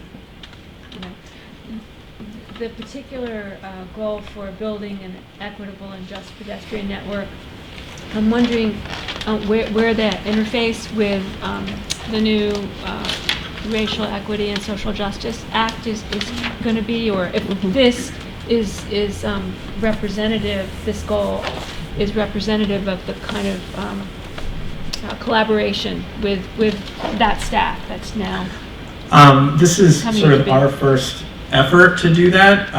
Did you? Yeah, so this plan is going to be required by law to have a equity component, as all master plans will. The law doesn't actually give a lot of detail about what we have to do. And so we all need to figure that out, because this is something that's very new. But this is also something, this goal would have been in this plan even if that didn't exist. So if we have leeway to address equity to the best that we can, I think the help of all of you to sort of hone this goal, to add objectives, to add clarity to what we're trying to do, I think, yeah, I think that's it. Any other, Mary Beth? So this is just a thought, but bus stops, you know, when you're walking around, it's great when you know where there's a bus stop. And it would be nice if we could find a way to make bus stops easier to understand. You know, I'm walking around, I'm like, see a bus stop, but where does it go? What does it do? I'm not really sure. You know, when you're a tourist in an area, it's nice when you know you can walk somewhere and then you get on the bus and it's going to take you somewhere. Those bus stops, sometimes are just a pole in the ground, and if you're visually impaired, you don't even know there's a pole in the ground. You don't know that it's even there. It might just have a number on there. You don't know where it goes, or you can't even find it. You can't even find it, right? It's like wayfinding. Yeah, Better wayfinding. So well, I guess what I could talk about that was some of the bus stops, they actually put in the monitors inside of those big bus stops now, where it actually tells you which bus comes and they show you a whole map of the county, which direction it goes. But not every bus stop can have the preview of having it, because you know some of them are just only a sign by itself and not a whole standing station, which that would be something good to have to maybe recommend, that you start to promote the whole big bus stop where they can actually have the screens. I think there's also Tactfully identifying all the bus stops. Yeah, exactly. I think there's an opportunity to make the bus stops that we have, whether they're the shelters with the signage and the screens, or just the normal poles, accessible to people. So whether that's, I think we can just figure that out as part of this group and with the work that we're doing with consultants. And we can bring that to Ride On. We can talk to Amada about that and figure out how to do that, how to make that happen. Yeah, I think that's really important. Access to transit for people walking, for people rolling, with different. But easy to understand. Yeah. I know, I'm walking along and I'm so tired. I just gonna ride the bus. But I think it's where do I broader than go? buses too. It's like Yeah. you know, It's anything general. wayfinding. Yeah, I've noticed that the state, I believe, has put these brown signs everywhere. There are brown signs everywhere. And Yeah. some of them don't make, I question what their purpose is. There's a brown sign near me telling them to access Sligo Creek Parkway from there, as opposed to just anywhere else. Just that's anywhere like a else on mile Sligo Creek stretch. Parkway. Like, and so, but they're also very designed for drivers, and like we don't have good wayfinding for bicyclists and pedestrians. There was a good article actually in Curbed this week that talked about, I mean, if we're around, you see or you've experienced those like traffic signal, like the utility boxes next to traffic signals. Yeah. I'm gonna confess I didn't actually read the article, but I saw the picture from the article, and there was people put maps all on these so you could see where you were going, and just using infrastructure that already exists in a new way. So rather than putting a sign up, just pasting a sign to a structure that already exists. So things like that, that got sent around our office a couple times actually. That's the sort of thing that we can look at as part of this Like the plan. bus itself, I've seen, you know, for those special routes, like Circulator or whatever, there's like the little map on the side of the bus, like, oh, I know this bus is going. Yeah. It's right on the side Also of the true. bus. Where to get on and you know where it goes, you know? But there's also like a safety aspect to these bus stops, and which really should be a priority area, because there's a lot of bus stops that aren't out of the splash zone, where there's nowhere safe to stand. That's outside of that splash zone or that side mirror zone. Yeah, that's true. And you don't want to stand back in the back of the shelter, because some drivers, of course, the lights could be out, and I don't know, and like the driver here that can't see us because the lights are out, we don't know. Yeah. That if you stand too far back, they think you're not waiting for the bus, and you don't hear, we can't hear a bus in some places till it's almost on top of us, depending on the sound of the traffic. And you're not jumping right out in front of that bus, the driver will just go right by you because they don't know you want the bus. So, so part of that is, no matter what kind of free shelter they give me, I will stand out almost at the curb, so there's no way they're gonna think I'm not getting on that bus. Yes, Deborah, that's happened to me too. Annie. It's kind of a technical question or observation, but in some of the objectives and metrics, there's mention of accessible paths and accessible routes, and I guess like maybe this is a question, I guess. Would we be defining how we, Montgomery County, are defining accessibility?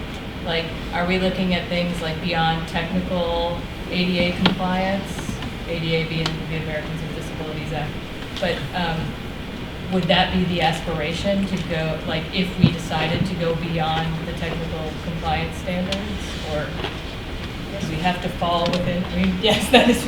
Yeah, I think that's definitely something. Well, I mean, for sidewalks, like, they're really horrible. Like, there aren't even ADA. Real regulations. So, like, there are, the U.S. Access Board has some standards and some things that they've developed, but like, just like, I'll let you answer. Yeah, so we're thinking about this in terms of the data that we have available, the data that MCDOT has collected. So we know some information like sidewalk widths, we know things like that. So that has an accessibility component, but the DOT data also has information on what they're calling, I believe, vertical discontinuities, which we would call just broken sidewalks, like heaved sidewalks due to tree roots or something like that. And or a hasty repair, as is in my neighborhood, a hasty repair by, I don't know who did it, I don't know if WSOC, they had to dig something up, because I never did figure out who dug it up, but when they put it back together, that's one of those icky repairs that Cindy was talking about earlier, that they, when somebody hastily repairs something like that, they don't do a very good job. And that's something, sort of utility repairs are another thing we can tackle as part of this plan, but looking at the MCDOT data with our data, we should be able to create a picture that's not perfect of accessibility from a countywide perspective, but the idea on some of these objectives is that if a pathway is considered comfortable in our level of comfort analysis, it should also be accessible. So it should score comfortably for people who are able-bodied, and it should be accessible for everybody. So that's sort of an aspirational goal, because we know that there are plenty of sidewalks that are wide and have a nice buffer and are next to slow-moving traffic that maybe the sidewalk's falling apart. So it's comfortable enough in certain ways, but it wouldn't be accessible. So we want to limit the number of situations where those two things diverge. And I think coming up with an accessibility definition is well within the purview of this group and within this plan. And if anyone has any suggestions or ideas, we can sort of talk about that over the course of the plan. One thing that I would like us to at least put a placeholder in this plan for is somebody had mentioned technology earlier, but infrastructure technology would be good to think about, like with the kind of the types of like vehicle to pedestrian to infrastructure kind of communications that are being developed right now.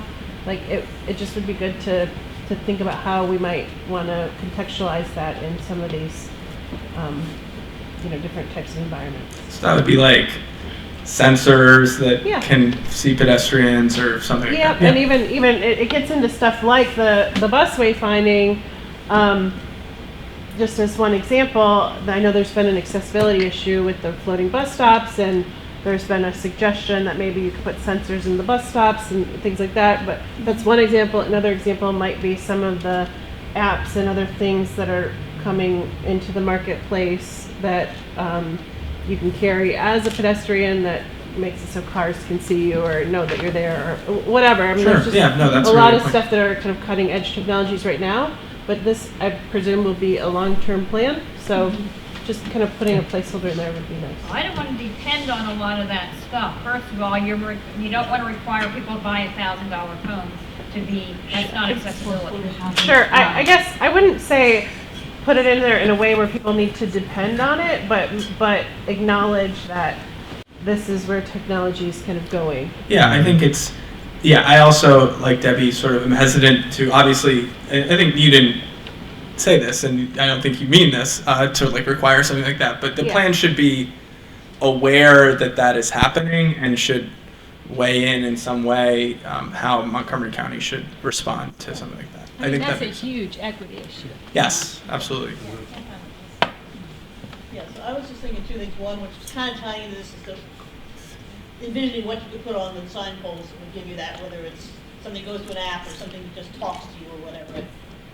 That thought. The other thought, which is a completely different point, is does this plan look at all in terms of inside of the shopping malls, the private property and so forth, in terms of getting around those? Because that's the other point. Parking lots. Yeah, the other reason why I don't walk over and do my grocery shopping there is with that utility thing.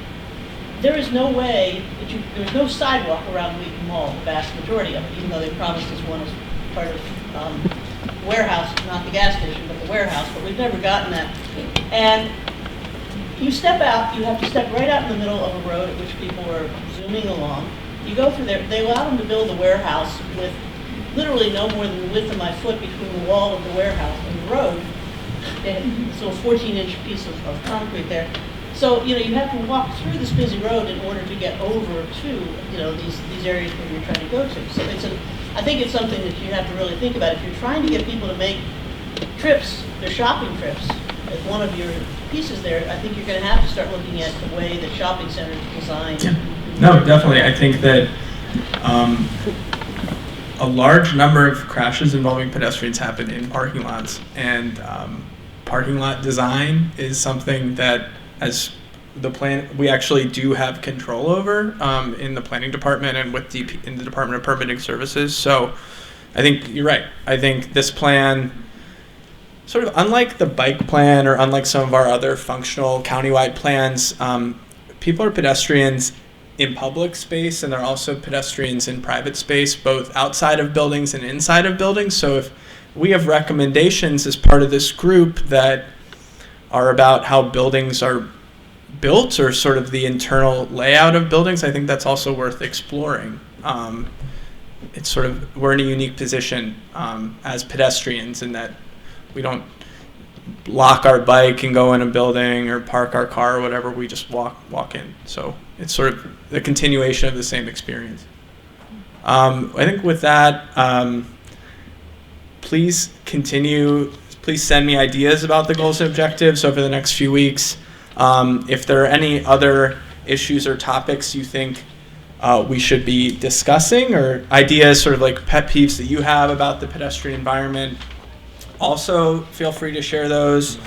And then I would just open it up. Folks in the back who are kind enough to join us this evening, if any of you have any thoughts. Allison, please.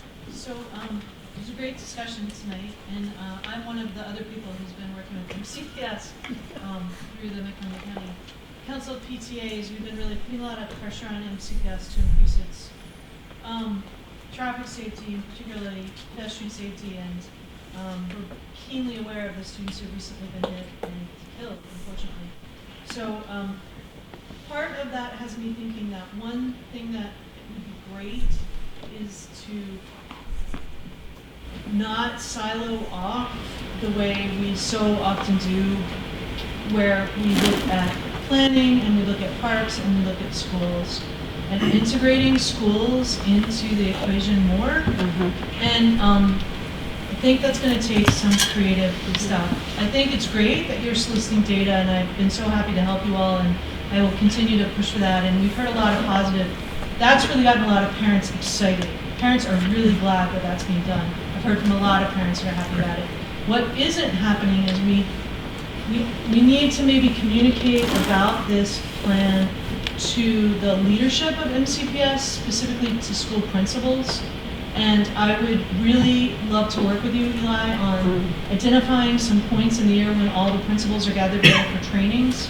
Now is the time to get on that calendar, so you and I should maybe prioritize that. There's a point when they all come together and they have to learn the new rules for the coming year. Yeah.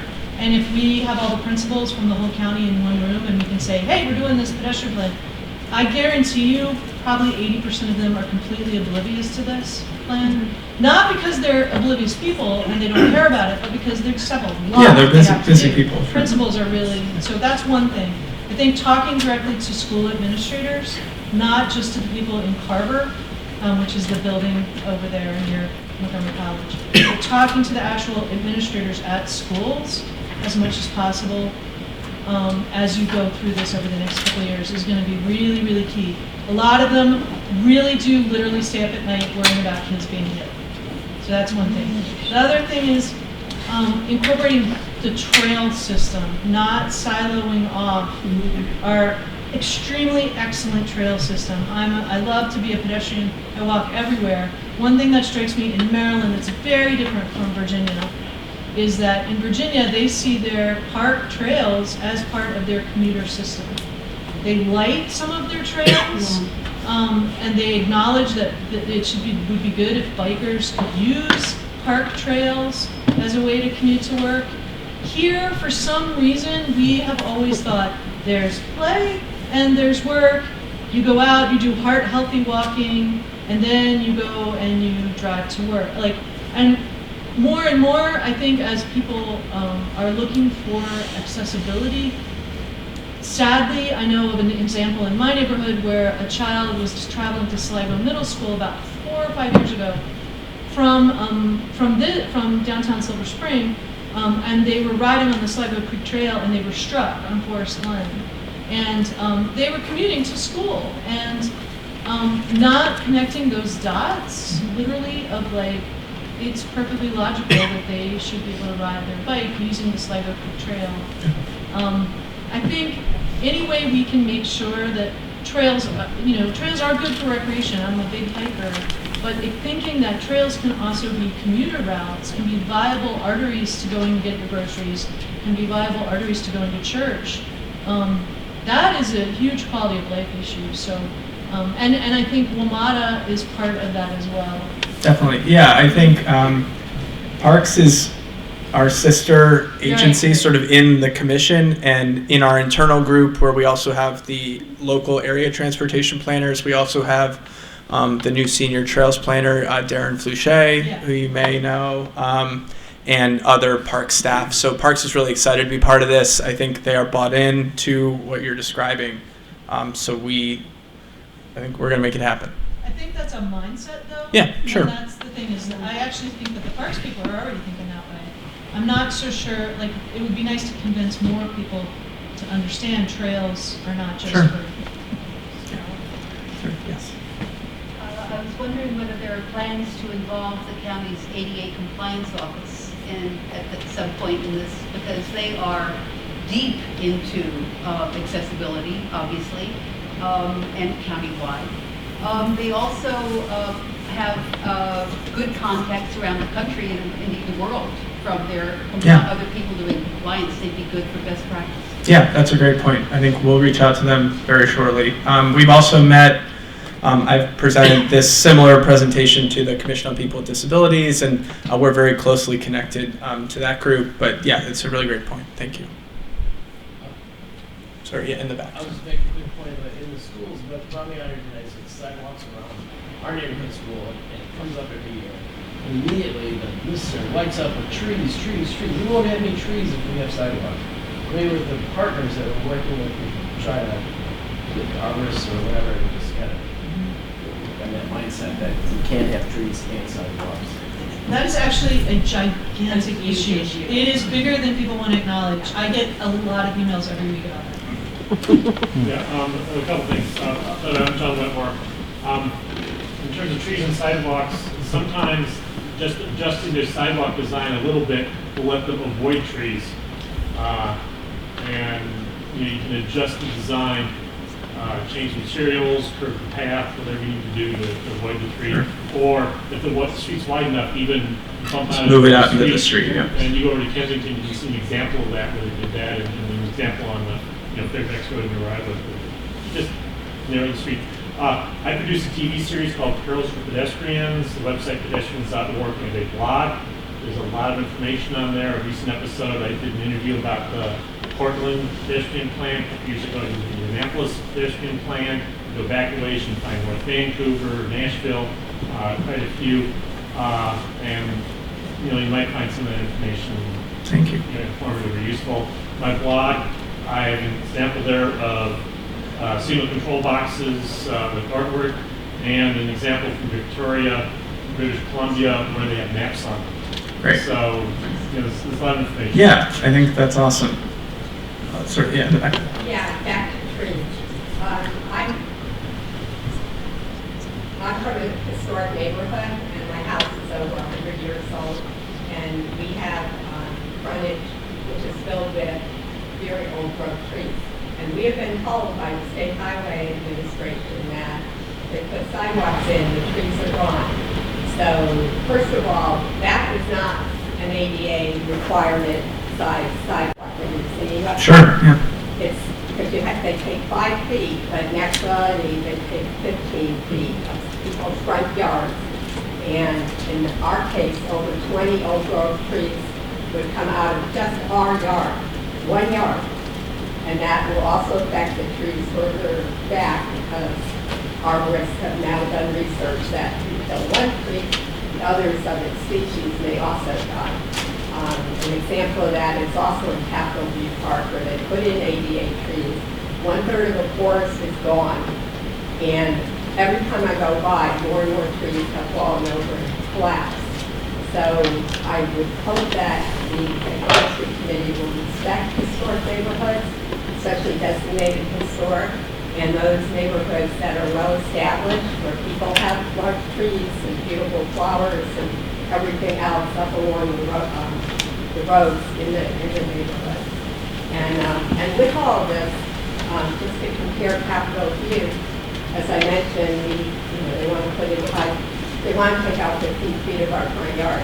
Brookville Road in Chevy Chase, Maryland, is also part of the state highway, and they were allowed to put in 2.5-foot permeable sidewalks where only 1 tree was killed along 1 or 2 miles. And so if it's good enough for Chevy Chase, it should be good enough for every historic district in the county, in my opinion. Thank you. Lee Kaiser, South Bradley Hills Neighborhood Association. For your evaluation, I'm curious to know to what extent existing capital improvement projects will be considered if they are, of course, sidewalk or bikeway projects. For example, if you look, well, one thing, next week, the County Council Transportation Committee will be reviewing, doing their first pass of all sidewalk and bikeway projects in the queue. I'm a little concerned because there's not even uniform reference in the project, in the CIP project justification text to the bicycle master plan, if that is a relevant fact for particular sidewalk and bikeway projects. It's very uneven whether there's any reference to the 2018 bicycle master plan, regardless if there's no reference at all to the tier level. So, of course, the work now just starting with the pedestrian master plan and with the timing of the county council being completed by May for the upcoming budget cycle, you would be influencing, of course, down the line. But I would hope that there is careful tracking of the progress or lack thereof on existing sidewalk capital projects. In our case, it's been on the master plan for 30 years. Yes, it has. And yeah, no, I don't think this plan does not represent like a clean slate approach. I think the sidewalks and bikeways that have been master planned and have been programmed and designed, we don't anticipate changing that as part of this plan. So I don't. Does that answer your question? I don't think it's unclear at this point how they will be, I think, how a project being in the capital improvement program will affect the priority in terms of this plan. But that's something sort of down the line. We'll be having more public meetings about how the plan should be prioritizing. So that's something that the public will be able to weigh in on. But in the future budget cycles, the planning department also gives some budget recommendations based on what is in your existing master plans. So once this is done, then you would be, to some extent, tracking what's happening against the plan, right? Yeah. Yeah. Yeah, I think if I could look towards when this plan is complete in 2 years, maybe you all don't know what you signed up for. I think we're going to find that rather than, unlike the bicycle master plan where we identified a network of bikeways, our goal with this plan really is to create sort of like a universal amount of comfort for people. You should be able to walk anywhere comfortably in Montgomery County. So it's not going to be about projects specifically. It's going to be about prioritizing certain maybe crossings and intersections or certain stretches of sidewalk that maybe serve a particular school or are near a high crash location for pedestrians or certain things like that. And it's not going to be as prescriptive about, like in the bike plan, it would say this should be a two-way separated bike lane versus some sort of side path. It's just going to say probably this needs to be at a certain comfort level. We're not going to sort of prescribe what the engineering treatment should be. It should just be better. Understanders, just wondered if what frequency is expected of these type of meetings. If we are signed up on the list, will we be receiving notices of them, and the things that were being sent out, will they be put on the website? Yes. So the meetings, our current timeline is a little bit up in the air because some of the pedestrian level of comfort information that we're collecting is taking a long time to sort of collect for the entire county. So these meetings will probably not happen regularly, like every month, but they will be noticed well in advance of the meeting. And the materials for this meeting are actually online now, all the, like including the presentation. But those materials for future meetings will be put online as soon as they're created as well. The things that you mentioned you would send out. Yes. Yeah, those will be online as well. Yes.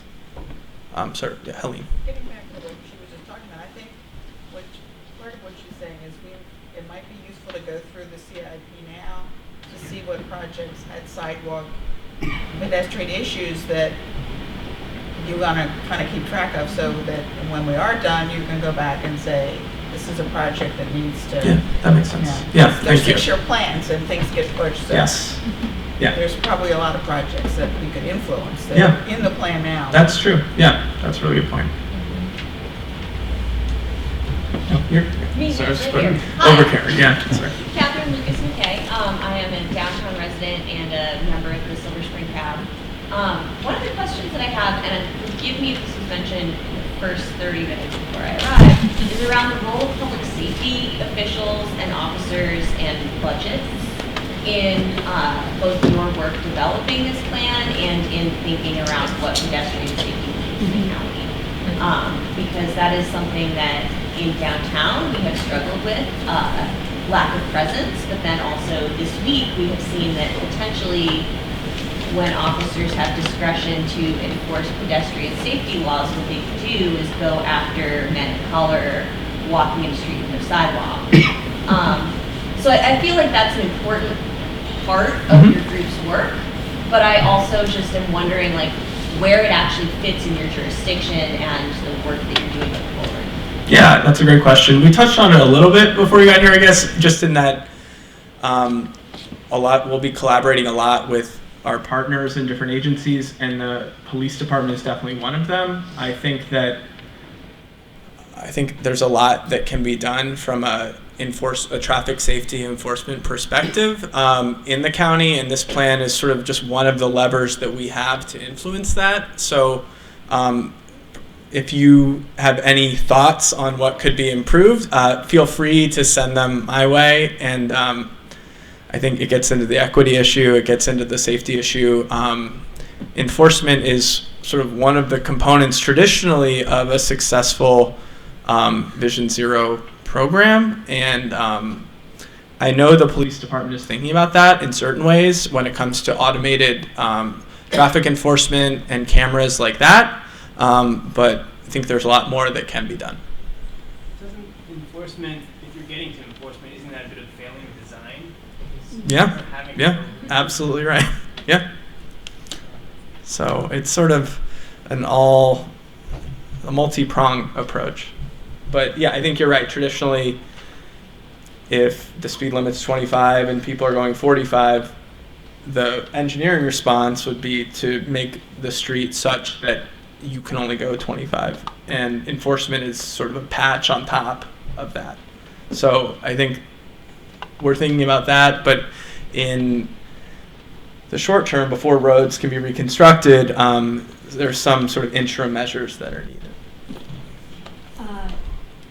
And now that Catherine's brought that up, there's also, back to that example, there's also the issue of like education of the police and the public safety officials of like the rights of pedestrians and bicyclists for that matter. Because like in this case, it is perfectly legal to walk in a road where there's no sidewalk. Right. And I also wanted to connect this with what Allison said earlier about the trails, and having it be important that the parks and the trails are part of our pedestrian travel infrastructure, because for most of the year, either in the morning or in the evening, it's after dark, and technically speaking, you're not allowed to be in a park, including Sligo Creek or Rock Creek, after dark. And that's, I have, but I'm also aware that like this is a place where you could get inequitable enforcement of rules if you don't change these laws and educate the police. Yeah, no, that makes a ton of sense. We're running out of time. I am happy to talk to people after the meeting. Just quickly, next steps for us. So for the project team here on the park and planning side, we're going to continue building out that pedestrian level of comfort map. That's at mcatlas.org/pedplan if you want to check on our progress. We're going to be finalizing, hopefully, our 2 RFPs, requests for proposal for the consultant assistance for that survey and the best practices analysis will be going out soon. We're going to continue our interagency coordination. And then one thing I'd like to do, if you all are amenable, is I'd like to schedule sort of like one-on-one or group walks with advisory group members in your neighborhood or wherever you want to walk, and we can just sort of talk one-on-one. It's a crazy idea, but so I'll be reaching out to schedule some of that over the next few weeks and months. Eli, we're doing Y walks again. This is Do you want to pitch? Yeah, pitch Y walks. I also work at the YMCA in Silver Spring, right up Colesville here. And we're going to start monthly walks in April. The first one is April 4th. And it's Saturday, April 4th, right here outside the Civic Center building. We meet at 8:30. The walks go from 8:30 to about 10:30. There's a halfway point, so if you only want to do half the walk, you can do half the walk. If you want to do the full walk, you can. And some of them have like interesting themes. The first month is health related, and we're actually walking to the National Institutes of Health. No, that's not right. There's a health museum. The museum. Yes, that museum. It's like that museum. That direction. And we're going to do some Purple Line related stuff, some urban parks. So we're partnering with Montgomery Parks as well and some other local people. So if people are interested in that, I'll give Eli. I can send out the information about that. Speaking of accessibility, do you do walks to the Y? Yes. Yes. And then next steps for you all, talk about this plan with your neighbors, communicate what they say back to us would be super helpful. Talk to us about goals and objectives, issues you think we should discuss, and then just be pedestrians in Montgomery County. Just enjoy. Yes. Can you create a one-pager or something along those lines, something easy that we can share with folks that are interested on this? We can do that. Yeah, I think we have a one-pager. I think we need to tweak it a little bit, but I can send it out as a PDF. Next time we meet, I can also share it, bring printouts for you to distribute. Yeah. Very Is there a relationship between census and funding of projects such as this? Probably not a direct relationship, but one of the sort of the pieces of the data puzzle that we'll look at is population. Yes. So I think there's a role, and demographics, obviously, when we're talking about equity. The county, right now, we use a metric of equity that was created by the local council of governments called equity emphasis areas that look at different socioeconomic factors. As part of the general plan that we're doing in the planning department, we're developing a county-specific equity measure that will identify pockets of specific need in the county, and we'll probably be using that as part of this plan moving forward. So that relies on census data. Okay. Coming home, much so. Everyone. The census. Be coming counted. home, much so. Thank you. Yeah. Just one additional announcement on like events coming up. As some of you may have seen in the news and in the Bethesda magazine article this week, Action Committee for Transit has been holding memorials for every pedestrian killed in Montgomery County. The next one is March 8th at 2 p.m. for Adonis Gomez in Gaithersburg. So if you'd like more information about that, let me know. I can make sure that you get it. Sure. Just one thought, and you may already be doing this, but if there's anything that we're going to be sending out to people, if there's pictures or anything, we need to have a description of what that picture is. And, I don't know if you like PDFs. Do you have any thoughts on PDFs? Well, if you do it right, it's okay, and it's hard to tell somebody that if they don't do it right, how to fix it. So, I mean, sometimes they work and sometimes they don't. Yeah, that's something that we're thinking about. But thank you all. This is the first of many, and I'm very excited. It's great to meet you all, and have a safe evening. Thank you. Thank you.